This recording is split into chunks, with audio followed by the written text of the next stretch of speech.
5 Australian journalists issued the most shameful manifesto in Australian journalism. These journalists, many from the left-wing Guardian and the ABC, backed by the Journalists' Union, signed this open letter demanding that, in effect, media outlets treat Israel as a genocidal state. These journalists ordered the media to give adequate coverage, in their view, to the supposed war crimes, genocide, ethnic cleansing and apartheid of, well, they obviously meant Israel. Not once did they attack Hamas like this, which is in fact genocidal. In fact, they demand the media treat Israel's leaders as no more trustworthy than those of Hamas, these lying Islamist terrorists, rapists, kidnappers and head hackers. As they put it, media outlets should apply as much professional scepticism when relying on uncorroborated Israeli government and military sources as is applied to Hamas. And they go on, don't think this current war started with the October 7 massacre by Hamas of 1,200 Jews. Joining me is Tony Thomas, journalist, former editor, quadrant columnist, and author of many books, the latest, Anthem of the Unwoke. Tony, great to see you again. What kind of journalist, you've been in the business for many decades, would sign such an anti-Israel and, in my opinion, effectively pro-Hamas letter? Where are they from? Well, it's just terrible. But when I began sampling them, I found that the real majority are university educated. They've had 3 to 5 years at university. Most of them were doing stupid journalism courses. Others, surprisingly, were quite strong in the international relations sphere. And the other lot of the do-gooders, the yes campaigners, the global planet savers, the people who think that they know what everybody else should be doing. Well, then there's the cartoonists. There were 4 of Australia's prominent cartoonists signing. There's all the identity politics and the sorts of people who have no self-awareness. They bang on about how journalists must do the right thing, and they're advocating the worst possible form of journalism, bias. Yeah, I noticed you used the word pre-formulated. How can you be a do-gooder? You're a do-gooder, you find yourself effectively helping, even if you don't mean to, some of the world's worst terrorists. I don't quite get it. Now, listen, tell us about some of the names. Start with Karen Percy. Look, this is the thing. Most of these people I've never heard of, right? And almost none have risen to any distinction in the media, apart from a couple of the cartoons. Tell us, first of all, about her.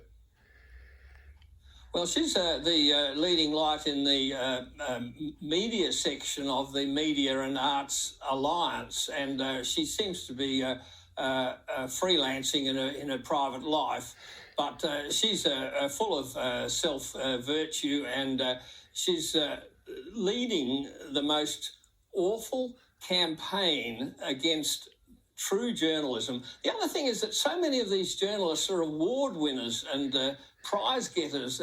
It's quite bizarre. And in addition, this Media and Arts Alliance is part of the Walkley Awards cabal, and it's also part of the Press Council that is supposed to be monitoring journalistic ethics. And yet journalistic ethics are the first out the window. Just by the way, you vastly underestimated the numbers here. It was 160. It immediately doubled to 300, basically over the weekend. Oh, my God, But these petitions have... Yeah, oh, you've heard nothing yet, Andrew. These petitions have been going since 2021. In October... there was a petition by both the arty crowd and the journalistic crowd, and they had 1,700. Then there was a new petition by the MEAA, that's the Union, Advocates for Palestine, that had 571. And the numbers, and apart from the ones that are signing... there's a section at the bottom of some of these petitions. Tony, that's 300. I need to go through some of them. So we just talked about a union official, right? A journalist union official. I mean, disgraceful backing this. 3 of the signatories: the ABC's Tony Armstrong, the ABC's Jan Fran, the ABC's Benjamin Law, among others, at ABC. How does a taxpayer-funded ABC tolerate that when it's meant to be impartial?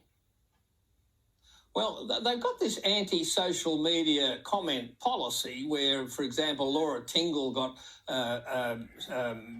rebuked for talking about ideological bastardry of the coalition. Now, how is it any different if they're publicly naming themselves on the most grotesquely biased, hateful, anti-Israel petitions by the hundred, and the ABC won't even do any disciplining. And the real reason, I think, is that the MEAA is standing behind these journalists ready to take out strikes or, in other words, punish any employer who dares to take any retaliatory action against these journalists.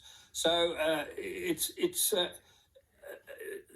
Lee Sales gave a talk, her Andrew Ollie lecture about a month ago, and she admitted that nobody trusts the media these days, and she even cited the fact that the ABC brand has tumbled from 5th to 18th in trust in the last 2 or 3 years. So it was a very good speech of hers, but she just said that all journalists have to have the guts to face up to the fact that the public has had enough of them. The public is extremely sceptical of the media. The public doesn't trust the media. And when you see this, they should be, Tony, they should be. Look,